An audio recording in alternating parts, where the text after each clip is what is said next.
পররাষ্ট্র মন্ত্রণালয়ের কর্মচারীরা, শোনো, কর্মকর্তারা, তোমাদেরকে এর আগে একবার সাবধান করে দিয়েছিলাম যে শেখ হাসিনার নামটা একটু সম্মানের সাথে নিবে। আবার কিন্তু শহীদুল করিম সেটা ব্রেক করেছে। আমি আজকে কিছু ভদ্রভাবে ধমক দিব, কাজ না হলে কিন্তু আমি কড়া ধমক দেব এবং এগুলো কার্যকর হবে। দেখো, আমি তোমাদেরকে পিনাকি, ইলিয়াস এদের মতো মাস্তানি করার ধমক দিতে বসি নাই। আমাদের ধমক হবে ন্যায় নীতির ভিত্তিতে। তোমরা সরকারি কর্মচারী হিসাবে সরকারি কর্মচারীর আচরণ করবা, আমরা সেভাবেই ধমকটা দিব। এর বেশি যদি তোমরা সীমা অতিক্রম করো, সেগুলো কিন্তু আমরা রেকর্ড করে রাখছি।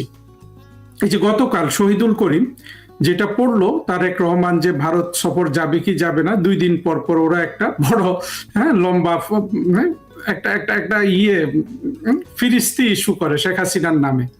এর আগে করেছে ভালো কথা, সেখানে শেখ হাসিনাকে বিভিন্ন ধরনের নাম টাম গালিগালাজ দিয়েছে, জেনোসাইডার, মাফিয়া, ক্রিমিনাল, ম্যাস মার্ডারার, এগুলো বলছো না তোমরা, কিন্তু সেটাতে কেউ পড়ে নাই। তো শহীদুল করিম, তুমি এটা পড়তে গেছো কেন ভাই? তুমি তো প্রধানমন্ত্রী শেখ হাসিনার চিফ অফ প্রোটোকল ছিলা। তো প্রধানমন্ত্রী শেখ হাসিনার চিফ অফ প্রোটোকল থাকার সময় কি তোমার মনে হয়েছে যে এই মানুষ ক্রাইমস এগেনস্ট হিউম্যানিটি করতে পারে? আমি সিয়াম তোমাকেও বলছি, তুমি এখন পররাষ্ট্র সচিব, ভালো কথা, কিন্তু তুমিও তো চিফ অফ প্রোটোকল ছিলা। দেখেন কত বড় মানে বেয়াদব এই ছেলেগুলা। সিয়াম অবশ্য নরম সরম কিছু বলে না, ও তলে তলে কাজ করে, বা যাই করুক না করুক। শহীদুল করিম, সিয়াম, এগুলো মাটির সাথে মিশে থাকা অফিসার। এগুলোকে শেখ হাসিনার ওই যে ফরেন সেক্রেটারি শহীদুল হক ধরে ধরে এনে প্রাইম মিনিস্টারের চিফ অফ প্রোটোকল বানাইছে। ভালো কথা। তো তোমরা তো প্রাইম মিনিস্টারের সাথে কাজ করছো। উনি ক্রাইমস এগেনস্ট হিউম্যানিটি করতে পারে?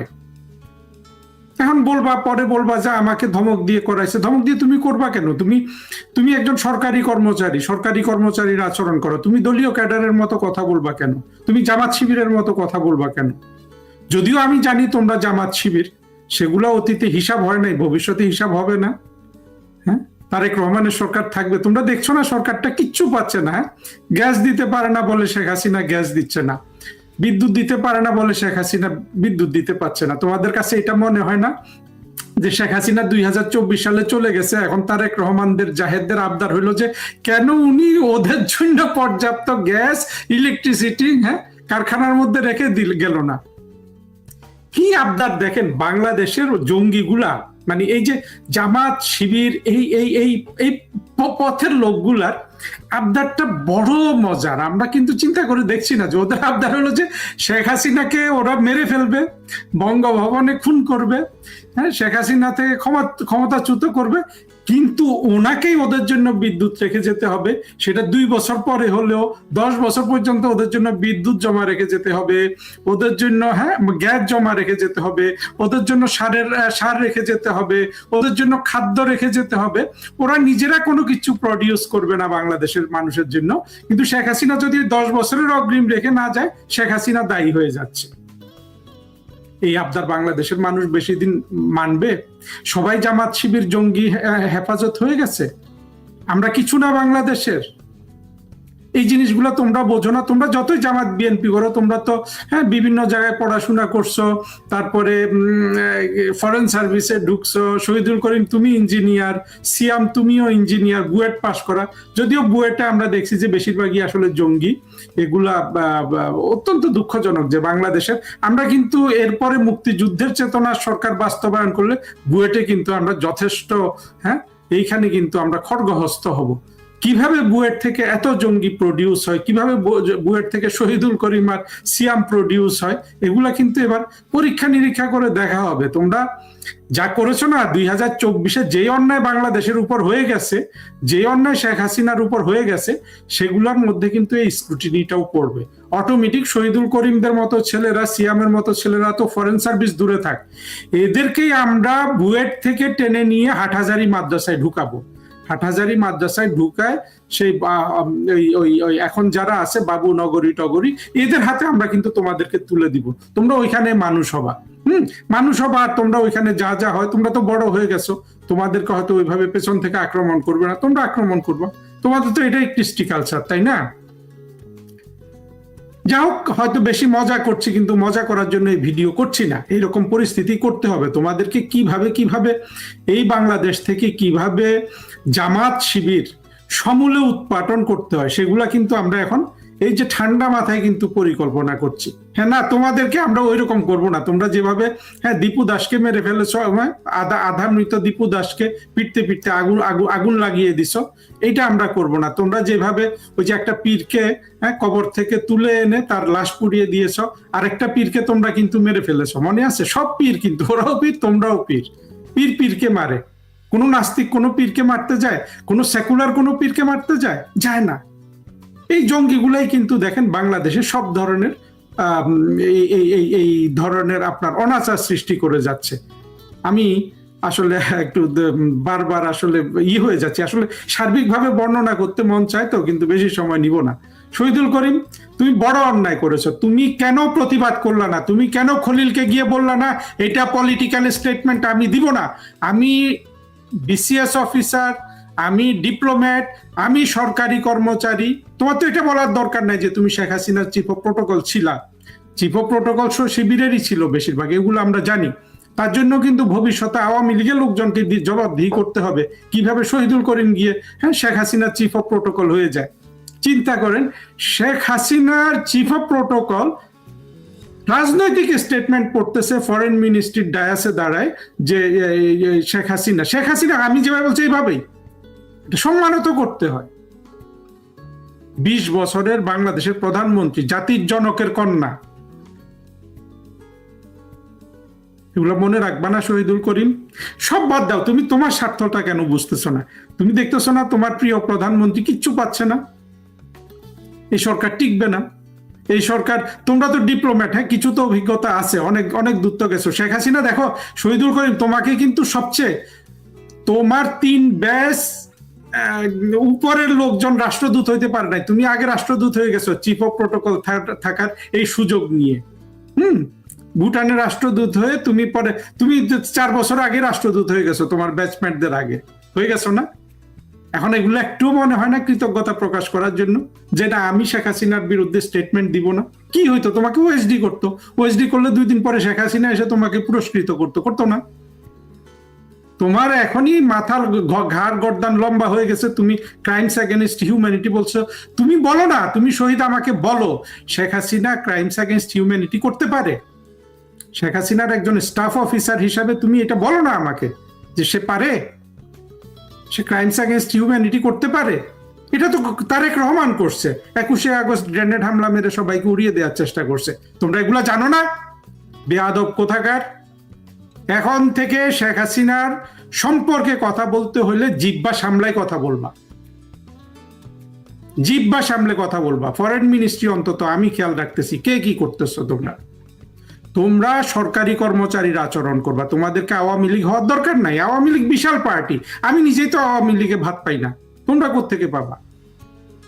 আওয়ামী লীগ বড় রাজনৈতিক দল, প্রচুর নেতা আছে। তোমাদের আওয়ামী লীগ করতে হবে না, কিচ্ছু করতে হবে না, জামাত শিবিরই করো। অন্তত ভদ্রতা বজায় রাখো। সরকারি কর্মচারীর যে আচরণ বিধি আছে সেটা পালন করো। পররাষ্ট্র মন্ত্রণালয়ের প্রত্যেকটা কর্মকর্তাকে আমি এটা বলে দিচ্ছি, সরকারি কর্মচারী আচরণ বিধি পালন করে তোমরা চাকরি করো, তোমাদের তাহলে আর কোনো বিপদ হবে না। কিন্তু সেটা ভঙ্গ করে তোমরা এখন যে তারেক রহমানের মাস্তান হয়ে যাচ্ছ, জামাতের মাস্তান হয়ে যাচ্ছ, তোমরা দেখতেছো না এগুলা ঠুনকো 2 দিন থাকবে।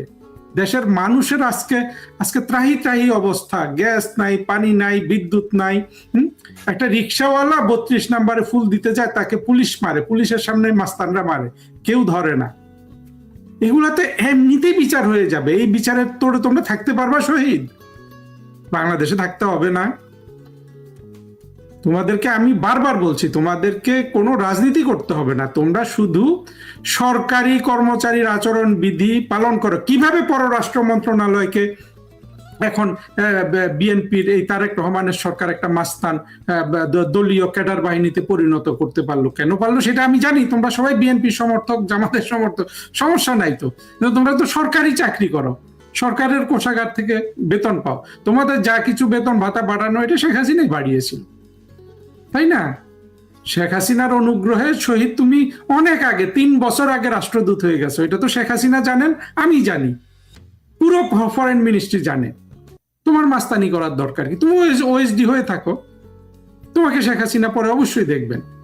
তুমি গিয়ে গলা বাড়াই দিছো, হ্যাঁ Sheikh Hasina crimes against humanity করছে, সাবধান করে দিচ্ছি, কোনো বেয়াদবি বাংলাদেশে বঙ্গবন্ধু কন্যার প্রতি আর কোনো বেয়াদবি আমরা সহ্য করব না, কোনো বেয়াদবি আমরা সহ্য করব না। আমরা অনেক বেয়াদবি সহ্য করেছি, অনেক বেয়াদবি সহ্য করেছি, এবং এইটার এই যে শেখ হাসিনার কোটি কোটি সৈনিক সবাই ফলো করতেছে। আজকে শহীদুল করিম কে কোথায়, সে চিফ অফ প্রোটোকল ছিল, ভুটানের রাষ্ট্রদূত ছিল, ডেনমার্কের রাষ্ট্রদূত ছিল, কেউ তাকে চিনতো? আজকে শহীদুল করিমকে কিন্তু সবাই চিনে গেছে, কেউ কেউ অবশ্য ভুল বার্তাও দিচ্ছে, তো জানে না ওরা। হ্যাঁ, শহীদুল করিম হলো 18 BCS এ ফরেন সার্ভিসে ঢুকছে, বুয়েটে পাশ করা ইঞ্জিনিয়ার, ভদ্র ছেলে, ওকে আমি পছন্দ করি, সে ভদ্র নিরীহ লোক, মানে জামাত আদর্শের লোক, জামাত বিএনপি আদর্শের লোক, বাট নিরীহ লোক। এখন সে চান্স পেয়েছে, শেখ হাসিনা সরকারের আমলে ভালো ভালো চাকরি করছে, টাকা পয়সা কামিয়ে নিছে, এখন সে তার আদর্শের জায়গায় গিয়ে গলা উঁচু করে বলতেছে Sheikh Hasina crimes against humanity করছে। এটা তো তোমার বলার কথা না। এসব রাজনৈতিক বক্তব্য খলিলকে দিতে বলবা, ওদের মাস্তান তো একটা আছে, মাস্তানটাকে দিতে বলবা। হুমায়ুন কবিরকে গিয়ে বলবা স্যার এইটা পলিটিক্যাল স্টেটমেন্ট আপনি দেন। হুমায়ুন কবির লাভ দিয়ে দিবে, কারণ হুমায়ুন কবির চাচ্ছে তারেক রহমানকে ইমপ্রেস করে ফরেন মিনিস্টার হওয়ার জন্য। আর খলিল সাহেব তো বুঝতে পারতেছে বেশি দিনে সরকার থাকবে না, সে হয়তো ভাগবে, যুক্তরাষ্ট্রে গেলে হয়তো আর আসবেই না। হ্যাঁ, খলিলের চাকরিটা যদি অন্তত 2 বছরের হতো জাতিসংঘের সাধারণ পরিষদের প্রেসিডেন্ট, তাহলে হয়তো খলিল আরো আরো মানে তাড়াতাড়ি ভাগার একটা লোক, কারণ খলিল অত্যন্ত লোভী লোক। এগুলা লোভী, আর লোভী মানুষের আসলে যা হয় আর কি। খলিল এখন এই অবস্থাটায়, আমি অবাক হয়ে গেলাম শহীদুল করিমকে দিয়ে শেখ হাসিনার বিরুদ্ধে কথা বলাইতে পারে, যে শেখ হাসিনার অনুগ্রহভুক্ত একটা ছেলে। এখন তুমি, আমি তো জানি যে আওয়ামী লীগ সরকার তোমাকে দিয়ে এটা করাইতে পারতো না, তখন তুমি কিন্তু বলতা আমি সরকারি চাকরি করি, আমি এটা বলতে পারবো না, বলতা না? বেয়াদব কোথাকার, এখন বলো না কেন? সরকারি চাকর সরকারি চাকরের মতো থাকবা, সোজা কথা। আমরা তোমাদেরকে আইন কানুন মানার কথা বলছি, হ্যাঁ আইন কানুন মানার কথা বলছি। আমরা তোমাদেরকে বলছি না আওয়ামী লীগ করতে হবে। যদিও আমি বিশ্বাস করি যে বাংলাদেশের কোনো ছেলে মেয়ের অধিকার নাই বাংলাদেশের, যে 1971 সালে যেই আদর্শ নিয়ে মুক্তিযুদ্ধ হয়েছিল সেই আদর্শে বিশ্বাস না করলে সরকারি চাকরি পাওয়ার কোনো অধিকারই নাই। এটা অতীতে হয় নাই, আওয়ামী লীগ এগুলা খেয়াল করে নাই, এখন আওয়ামী লীগ খেয়াল করবে না? আওয়ামী লীগের শিক্ষা হয়ে গেছে না 2024 সালে, এগুলা খেয়াল না করলে কি হয়? সম্পূর্ণ অন্যায় ভাবে। হ্যাঁ, শেখ হাসিনার চেয়ে ফেরেশতা তুল্য মানুষ বাংলাদেশে কে আছে? তাকে শহীদ তুমি বলতেছো, হ্যাঁ ক্রাইমস এগেইনস্ট হিউম্যানিটি করছে। এটা তুমি হুমায়ুন কবিরকে, ওকে শামা ওবায়েদকে দিয়ে বলাও, না হলে খলিল বলবে। ওদের তো 3টা লোক আছে, আগে তো ফরেন মিনিস্ট্রিতে এরকম ছিল না কখনো। আমি চাকরি করছি না বিএনপির আমলে, আওয়ামী লীগের আমলে, আমি তো আওয়ামী লীগের আমলে চাকরি করছি, আমি কোনোদিন আওয়ামী ক্যাডারের মতো আচরণ করছি? তোমরা কেন এটা করতেছো? ভুলটা কেন করতেছো শহীদ? তোমরা নিরিবিলি চাকরি করে রিটায়ারমেন্টে যাও, শান্ত মতো বাড়ি চলে যাও। আমরা তো সেটা চাই, আমরা তো কারো উপর কোনো প্রতিশোধ নিব না। শেখ হাসিনা বলে দিয়েছেন উনি বাংলাদেশে আসছেন, বাংলাদেশে আজকে যে দুরবস্থায় পড়ছে, পানি নাই, বিদ্যুৎ নাই, গ্যাস নেই, এগুলা দেওয়ার জন্য উনি আসবেন। শোনো নাই এগুলা? বুঝে শুনে কেন অন্যায় করো? বুঝে শুনে কেন সরকারি চাকরির আচরণ বিধি তোমরা লঙ্ঘন করতেছো? আমি তোমাদেরকে আবার বলছি, ফরেন মিনিস্ট্রির প্রত্যেকটা ছেলে মেয়ে সরকারি আচরণ বিধিটা মেনে চলবা, সরকারি চাকরির আচরণ বিধি। এর বাইরে কাউকে যেতে দেখবো তার কিন্তু আমরা ব্যবস্থা নিব, এবং ব্যবস্থাটা কঠোর হবে। এখন আর সহজ সরল ব্যবস্থা নেওয়ার কিন্তু জায়গা নাই, বুঝতে পারছো? বেয়াদবি করবা না, অন্তত শেখ হাসিনার নাম নেওয়ার আগে উজু করবা, কুলি করবা, মুখটা পবিত্র করবা, তারপরে বঙ্গবন্ধু কন্যার নাম নিবে, ঠিক আছে? এই কাজটা করবা, তোমাদের কোনো ক্ষতি হবে না। আর যদি এটা না করে জামাত শিবিরের ওই যে এই ফুয়াদের মতো আচরণ করো, শাহরিয়ারের মতো আচরণ করো, মাসুদের মতো আচরণ করো, তাহলে কিন্তু বাবা তোমাদেরকে আমরা বাঁচাইতে পারবো না। তারেক রহমানের সেই বিখ্যাত উপদেষ্টা ঘৃণা উৎপাদনকারী জাহেদ অগ্রিম বাংলাদেশের মানুষকে সার সংকট আর দুর্ভিক্ষের ইঙ্গিত দিয়েছে তার লাস্ট ভিডিওতে। অবস্থাটা এমন যে সে কিন্তু ওই যে সাপ্তাহিক যে ব্রিফিং করে তারেক রহমানের তথ্য মন্ত্রণালয়ের অফিসে বসে মনে হচ্ছে যে সে যথেষ্ট ঘৃণা উৎপাদন করতে পারছে না। অতিরিক্ত ঘৃণার ফ্যাক্টরি হিসাবে সে এখন আবার ইউটিউবে আসা শুরু করেছে। ফেসবুকেও এটা আমি দেখলাম যে কয়েক লক্ষ মানুষ দেখেছে, ইউটিউবে খুব বেশি মানুষ দেখেনি। ফেসবুকে সাধারণত বেশি ভিউ হয়। আর সে শেখ হাসিনা সরকারের বিরুদ্ধে বিষোদ্গার করেছে, জ্বালানি সংকট নিয়ে তারেক রহমান সরকারের পক্ষে সাফাই গাইতে গিয়ে। আসলে পুরো জিনিসটা দেখে কি মনে হয় জানেন, এই জাহেদ এবং তারেক রহমান দুটোই কিন্তু বসে আছে সেই $500 যে বাংলাদেশের মাথাপিছু জিডিপি বা বার্ষিক আয়, সেই জায়গা থেকে ওরা বেরি হতে পারত না। অর্থাৎ শেখ হাসিনা যে এই রাষ্ট্রটাকে $500 মাথাপিছু আয় থেকে $2500 মাথাপিছু আয়ে পরিণত করলেন, একটা রাষ্ট্রের এত উন্নত করলেন, এই বিষয়ে জাহেদ তারেক রহমান কারো কিন্তু কোনো বোধোদয় হয়নি। বাংলাদেশের মানুষের আসলে অত্যন্ত দুর্ভাগ্যের বিষয়। এই মানুষগুলো দেখেন জাহেদদের মতো পাকিস্তানি সেকুলার আর জঙ্গিদের পেছনে পড়ে এরা শেখ হাসিনার মতো একটা আধুনিক উন্নত কি বলবো যে মানে ভবিষ্যৎমুখী জনকল্যাণমুখী সরকারকে সরিয়ে তারেক রহমান, প্রথমে ইউনূস জঙ্গি, এখন তারেক রহমানকে নিয়ে আসলো। কিন্তু তারা না ওই বৃত্তটাতেই ঘুরপাক খাচ্ছে যে বাংলাদেশের মাথা পিছু আয় বুঝি এখনো $500 আছে, এর মধ্যে বাংলাদেশকে ম্যানেজ করতে হবে। আমরা দেখেন জাহেদ কি কি মিথ্যা প্রপাগান্ডা সাজাতে এসে। সে বলল যে শেখ হাসিনার সরকার গ্যাসের জন্য কিছুই করেনি, বাংলাদেশের জ্বালানি খাত গ্যাস নির্ভর। বাংলাদেশের জ্বালানি খাত গ্যাস নির্ভর হবে না তো কি জাহেদ তোমার প্রস্রাবের নির্ভর হবে? হ্যাঁ, তোমার হাগুমুতু নির্ভর হবে? বেয়াদবিটা কম করো না বাবা, তুমি তো তারেক রহমানকে ডুবাবা, তুমি তো ডুবে বসেই আছো, তুমি তো আত্মহত্যা করে বসে আছো, তাই না? প্রপাগান্ডা করেছো। ভারতীয়রা তো অনেক ভদ্র, তোমাকে বিমানবন্দরে আটকে রেখেছে। শেখ হাসিনার সৈন্যরা তোমাকে কি করবে জাহেদ? কি করবে বলো না বাবা? আমার মনে হয় না, তারেক রহমানকে আমি বারবার বলেছি, তারেক রহমান অবশ্য আমার কিছু কিছু উপদেশ শোনেন, কিছু কিছু উপদেশ উনি শুনতে পারেন না। আসলে তারেক রহমানও তো সেই 2001 থেকে 6 তারেক রহমান ছোটবেলা থেকে শেখ হাসিনাকে গালিগালাজ শুনেছেন, বাড়ির মধ্যে বঙ্গবন্ধুকে গালিগালাজ শুনেছেন। ঠিক আসলে ফাহাম আছে না বাংলাদেশের এখন যিনি রাষ্ট্রপতি হতে যাচ্ছেন, সেই মির্জা ফখরুলের জামাই ফাহাম, তারেক রহমান, জাহেদ, এরা আসলে একই সংস্কৃতিতে বড় হয়েছে। এরা দেখেছে যে বঙ্গবন্ধুকে বাড়িতে গালাগালি করা হয়, শেখ হাসিনাকে গালিগালাজ করা হয়, এরা ওইটা শিখে শিখে আসলে বড় হয়েছে। ফলে এদের না কোনো কারোই মানসিক বিকাশটা হয় নাই। জাহেদের কথায় যদি ফিরে আসি, দেখেন সে বলছে যে বাংলাদেশকে গ্যাস নির্ভর করা হয়েছে। বাংলাদেশকে তো গ্যাস নির্ভর করা হয়েছে এই কথাটা সর্বৈবভাবে সত্য নয়। শেখ হাসিনার সরকার নানানভাবে জ্বালানি ডাইভার্সিফাই করেছেন এবং সৌর বিদ্যুৎ উৎপাদনের নানান ব্যবস্থা শেখ হাসিনার সরকারই নিয়েছিল। একদিকে বলছে গ্যাস নির্ভর করা হচ্ছে, আরেকদিকে বলছে বাংলাদেশকে জ্বালানি খাতকে আমদানি নির্ভর করা হয়েছে।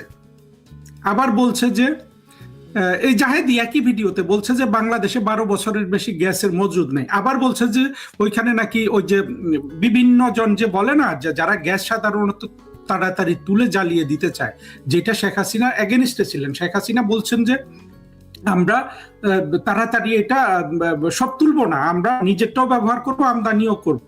আমদানি কেন করেছে শেখ হাসিনা? আমদানি করেছে বাংলাদেশে শেখ হাসিনা অনেক ডলার উৎপাদন করেছিলেন, বাণিজ্য বাড়িয়ে, রপ্তানি বাড়িয়ে শেখ হাসিনা ডলার উৎপাদন করেছিলেন। সেই ডলার দিয়ে আবার গ্যাস, লিকুইফাইড গ্যাস তিনি আমদানি করতেন, অভ্যন্তরীণ গ্যাসও ব্যবহার করতেন, আমদানিও করতেন। কারণ হলো যে ব্যাপক শিল্পায়ন এবং উৎপাদনের ব্যবস্থা শেখ হাসিনা করেছিলেন, সেখানে তো এই ব্যবস্থাটাই দরকার ছিল। এখন ওরা মিথ্যা প্রপাগান্ডা ছড়াচ্ছে যে লিকুইফাইড গ্যাস আসতো, বলছে যে এই গ্যাসের যেখানে আবার গ্যাসটা প্রসেস হয়ে নর্মাল গ্যাস হয়, সেখানে সেটার একটা ইউনিটে আগুন লেগেছে, আরেকটা, তোমরা মেরামত করতে পারো না, কিচ্ছু করতে পারো না, দ্রুত সমস্যার সমাধান করতে পারো না। তোমাদের বিদ্যুৎ মন্ত্রী বলছে যে যতক্ষণ মেরামত হবে ততক্ষণ আমার আসলে বসে সাল্লাল্লাহ পড়ে ছাড়া আমার কোনো কাজ নেই। চিন্তা করেন, এই এই এই এই লোকগুলোকে কিন্তু বাংলাদেশের মানুষ সরকারে বসিয়েছে যথারীতি। এখন দেখেন জাহেদ, অবশ্যই জাহেদের কথা তো, সে তো মিথ্যাকে সত্য বানাতে পারে, এটা আমরা দেখেছি।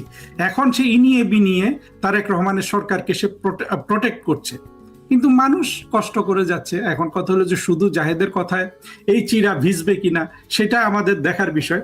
জাহেদের ওই কথাটায় আবার ফিরে আসি, যে আমদানি নির্ভরতার ব্যাপারে সে যেটা বলেছে, এটা আসলে মূলত হলো আমাদের যে জ্বালানির ব্যাপক চাহিদা, সেটা আমরা তো আমদানি করব, অভ্যন্তরীণ কাজেও ব্যবহার করব।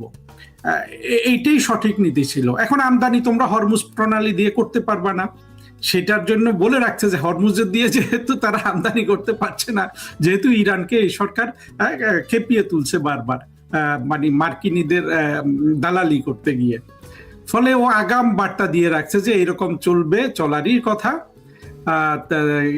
ভবিষ্যতে কিন্তু সার সংকটও হতে পারে, খাদ্য নিরাপত্তা বিঘ্নিত হতে পারে। সে কিন্তু কৌশলে এই জিনিসটা খাইয়ে গেছে বাংলাদেশের মানুষকে, অর্থাৎ আগাম বলে রাখছে। আমরা যে গত 2 বছর ধরে বলছি, বাংলাদেশে কিন্তু জঙ্গি শাসন আসার পর থেকে বাংলাদেশের অর্থনীতি, যে বিশাল অর্থনীতি শেখ হাসিনা তৈরি করেছিলেন, সেইটাকে সামলে এদের পক্ষে কিছুতেই এটা মেনটেন করা সম্ভব হবে না।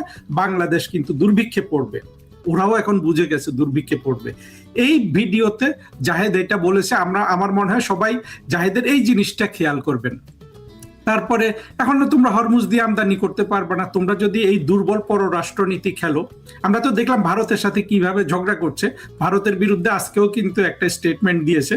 এটা নিয়ে আমি পরের দিকে একটা লাইভ করব, সেখানে আমাদের ভারতের প্রাক্তন হাই কমিশনার বিনা সিকরি, ওনাকে আমি খোঁজার চেষ্টা করছি, ওনাকে যদি পাই ওনাকে নিয়ে আলোচনা করব, তখন আলোচনাটা ইংরেজিতে হয়ে যাবে, অথবা আমি বাংলায় আলোচনা করব। ওটা আমাদের যথেষ্ট বোঝার দরকার আছে। আপাতত এই মিথ্যুক অপপ্রকারী, বিষ উৎপন্নকারী জাহেদের কথায় ফিরে আসি।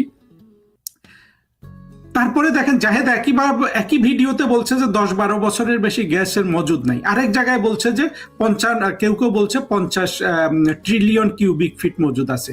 সব বিরোধী মিথ্যা কথাবার্তা বলে ওরা ভাবছে যে মানে শেখ হাসিনা সরকারকে যত মানে ওদের মিথ্যা অপপ্রচার করে যাবে, বাংলাদেশের মানুষ বুঝি খেয়াল করবে যে এরা যে রাষ্ট্রটা চালাতে পারছে না, এরা যে রাষ্ট্রটাকে ভিখারি করে ফেলেছে, এরা যে একটা বাণিজ্য চুক্তির নামে রাষ্ট্রটাকে মার্কিন যুক্তরাষ্ট্রের কাছে বিক্রি করে দিয়েছে, এগুলা বুঝি মানুষ আর খেয়াল করবে না। তারপরে জাহেদ বলছে যে সমুদ্র বিজয়ের নামে বহু কথা হয়েছে। আরে গর্ধব, এই যে সমুদ্র বিজয়ের নামে সেখানে মিথ্যাটা কি বল না। বাংলাদেশের সাথে ভারতের এবং মিয়ানমারের যে আমাদের যে সমুদ্র সীমা, সমুদ্রের যে বর্ডার, সেটা আমরা নির্ধারণ করেছি, এবং বাংলাদেশের সমান একটা সমুদ্র বিজয় করেছে শেখ হাসিনা, দীপুমণি, এরা মিলে। এই গাধা বলে যে এই অনেক কথা শুনেছে। হ্যাঁ, আর আরেকটা বলেছে যে শেখ হাসিনার আমলে, দেখেন এটা তারেক রহমানও বলেছে যে শেখ হাসিনার সময় কোনো গ্যাস খনন করা হয় নাই। আমাদের ফেসবুকে শেখ হাসিনার পক্ষে সৈনিকরা দেখিয়ে দিচ্ছেন একেবারে তথ্য যে 80টা কূপ খনন করা হয়েছে শেখ হাসিনার আমলে, এবং একজন এমনও দেখিয়েছেন যে, এখন তো ফ্যাক্ট চেক সবাই করতে পারে, আসলে জাহেদরা আর কত মিথ্যা বলে আমাদেরকে ধোঁকা দেবে। মূলত বাংলাদেশে গ্যাস শিল্প যেটা, অর্থাৎ আমরা যে মাটির নিচের গ্যাস উৎপাদন, এটা বঙ্গবন্ধু সরকার, শেখ হাসিনার 91 থেকে 96 সরকার, এবং শেখ হাসিনার 2009 থেকে 24 সাল পর্যন্ত যে সরকার, এদেরই অবদান। অন্য সরকারগুলোর কিন্তু কোনো অবদান নাই। আপনারা এই ফ্যাক্ট চেকটা একটু গুগলে গিয়ে করবেন, তাহলে বুঝবেন যে জাহেদরা এখনো ভাবছে যে ওই যে 2024-এর জঙ্গি উত্থানের আগে বলছিল না যে শেখ হাসিনা বাংলাদেশকে ভারতের কাছে বিক্রি করে দিয়েছে, সেইভাবে তারা বুঝি এখনো এইসব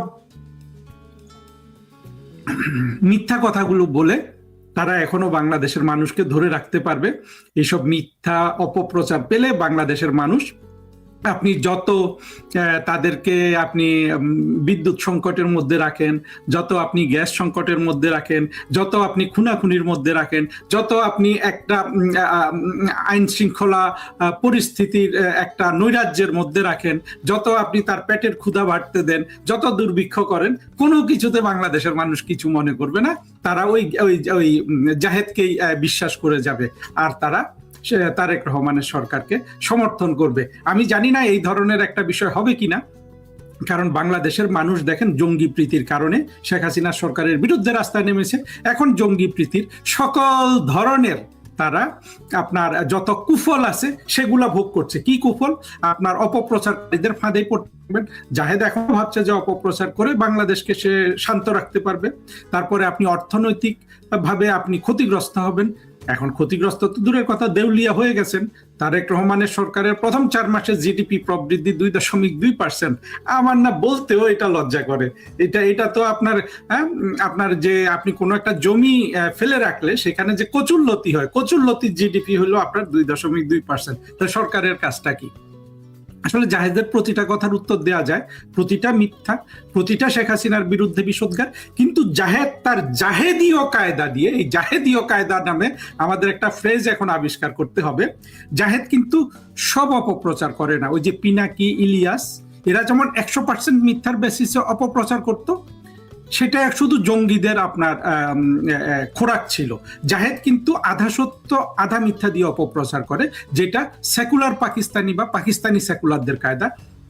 এইটা বাংলাদেশের মানুষ ধরতে পারে না। আমরা মুক্তিযুদ্ধের পক্ষের লোকটা জঙ্গিদের যেভাবে ধরতে পারি, পাকিস্তানি সেকুলারদের সেইভাবে ধরতে পারি না, কারণ আমরা নিজেরাই অনেকে পাকিস্তানি সেকুলার হয়ে বসে আছি। কিন্তু আসল কথা হলো যে জাহেদ, তুমি যে এই কথাগুলো বলে এইভাবে মিথ্যা অপপ্রচার করে যাচ্ছ, তোমার কথার মধ্যে কত স্ববিরোধিতা দেখো। তুমি বলছো যে এক জায়গায় বলছো যে 10-12 বছরের গ্যাস মজুদ আছে, আরেক জায়গায় বলছো যে 50 বছরের মজুদ আছে, যেখানে তুমি 50 TCF। সেটা তুমি অবশ্য বলছো যে এটা অনেকে বলছে, আর অনেকের কথা, তুমি তো সরকারে আসো, অনেকের কথায় তুমি যাচ্ছ কেন? আর যদি এখন তোমরা একটা কিছু করে দেখাও না। শেখ হাসিনা ধ্বংস করে দিয়ে গেছে, শেখ হাসিনা বিক্রি করে দিয়ে গেছে। শেখ হাসিনার আমলে তো মানুষ খেতে পেত। শেখ হাসিনার আমলে লোডশেডিং ছিল না। শেখ হাসিনার আমলে গ্যাসের সংকট কোনো দিন হয়তো দুপুর বেলা হলে বিকালে গ্যাস চলে আসতো। হ্যাঁ, শেখ হাসিনার আমলে বিলগুলো কি $200 টাকার বিল 2000 টাকা হয়ে গিয়েছিল? তোমরা চালাকি করে কিন্তু জ্বালানি তেলের দাম বাড়িয়ে দিয়েছো, তাই না? এখন তোমরা গ্যাসের দাম বাড়াও। তোমরা আসলে মানুষকে দুই দিক থেকে স্কুইজ করবা। এবং আমি বাংলাদেশের নিরীহ মানুষকে আর আসলে খারাপ বলতে চাই না। আপনারা যতই জঙ্গি প্রীতি করেন না কেন, আপনারা দেখেন এখন যখন আপনাদের দুঃসহ জীবন তৈরি হয়ে গেছে, যেটা আমি ভেবেছিলাম যে এত তাড়াতাড়ি হবে না, কিন্তু এত অদক্ষতা, তারেক রহমান সরকারের একদিকে অদক্ষতা আর ইউনূসের আরেকদিকে লুটপাট। দেখেন এই লুটপাট, অদক্ষতা, এগুলো সব শেখ হাসিনা সরকারের বিরুদ্ধে বলে বলে এরা ক্ষমতায় এসে এরা সত্যিকারের লুটপাটটা শুরু করে দিয়েছে, সত্যিকারের অদক্ষতা এরা দেখিয়ে যাচ্ছে, আর মানুষের কষ্ট বেড়েই যাচ্ছে। কি একটা দেখেন, শেখ হাসিনার জন্য আমি যদি জাহেদদের মতো খারাপ মানুষ যদি শেখ হাসিনা হতেন, বা তারেক রহমানের মতো এইরকম আমি বলবো যে একজন কিশোর অপরাধী, বলতে চাই না তারেক রহমানকে, আমি এখনো সম্মান দেখাতে চাই, তার সমর্থন আছে, কিন্তু এই যে কিশোর বয়সের একজন অবুঝ উনি প্রধানমন্ত্রী হয়ে বসে থাকলেন, এইরকম যদি শেখ হাসিনা হতেন না, তিনি কিন্তু এখন আসলে পায়ের উপর পা তুলে মিটিমিটি হাসতেন যে দেখো বাংলাদেশের, কিন্তু তিনি তো তা করছেন না। তিনি বাংলাদেশে আসবেন এবং বাংলাদেশের মানুষকে উদ্ধার করবেন। এটাই জাতির পিতার মেয়ের আসলে হওয়া উচিত। কিন্তু বাংলাদেশের মানুষদের একটু বুঝতে হবে যে কতটা আপনারা নেমক হারাম, এবং কতটা অবুঝ অবোধ, এবং কতটা আপনারা শুধু প্রপাগান্ডার জোরে মনে করেন যে আপনাদের জীবনটা চলবে, আর জাহেদ আপনাদের জীবন চালাবে। তারেক রহমানের জন্য একটা শেষ কথা বলে শেষ করি। স্যার, আপনি জাহেদকে অন্তত বদলান।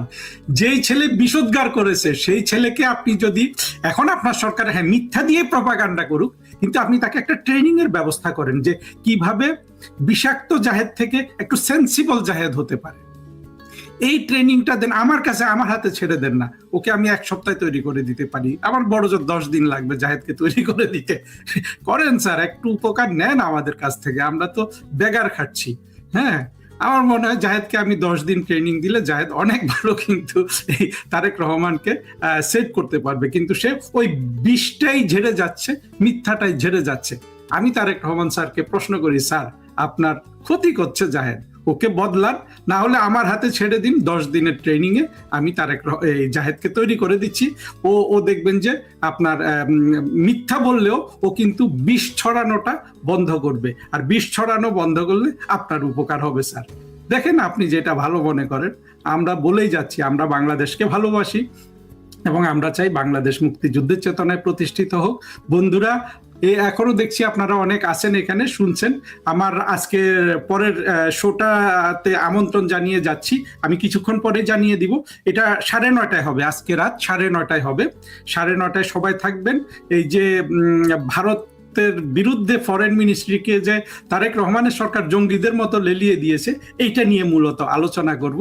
এখন আপনাদের থেকে বিদায় নিচ্ছি, আপনাদের সংখ্যা বাড়ছে দেখে খুবই ভালো লাগছে, তবে বেশি ধরে রাখতে চাই না, এটা 16 মিনিট হয়ে গেছে। আমি যারা এখনই শুনছেন সবাইকে বাংলাদেশ সময় রাত 9:30 আমার এই প্রোগ্রামটাকে যুক্ত হওয়ার জন্য আপনাদের আবেদন জানাচ্ছি। আর যারা যুক্ত হতে পারবেন না তাদের জন্য শুভেচ্ছা, সবাই দেখবেন এবং শেয়ার করবেন। আমরা অবশ্যই বাংলাদেশকে শেখ হাসিনার নেতৃত্বে মুক্ত করতে পারবো, কারণ হলো এরা শুধু অপপ্রচার দিয়ে মানুষকে কষ্ট দিয়ে যাচ্ছে, দুর্ভিক্ষের ইঙ্গিত দিচ্ছে, সারের সংকট হবে সেই ইঙ্গিত দিচ্ছে। আসলে তো আমরা বাংলাদেশটাকে ধ্বংস করে দিতে পারি না। শেখ মুজিব বাংলাদেশ তৈরি করেছে, শেখ হাসিনা বাংলাদেশ গড়েছে, আমরা তাদের সৈনিক, আমরা তাদের আদর্শের মানুষ। আমরা কিভাবে এই জঙ্গিদের হাতে দেশটাকে ছেড়ে দিয়ে 20 কোটি মানুষের জন্য একটা বিষাক্ত জীবন সমর্থন করতে পারি? আমরা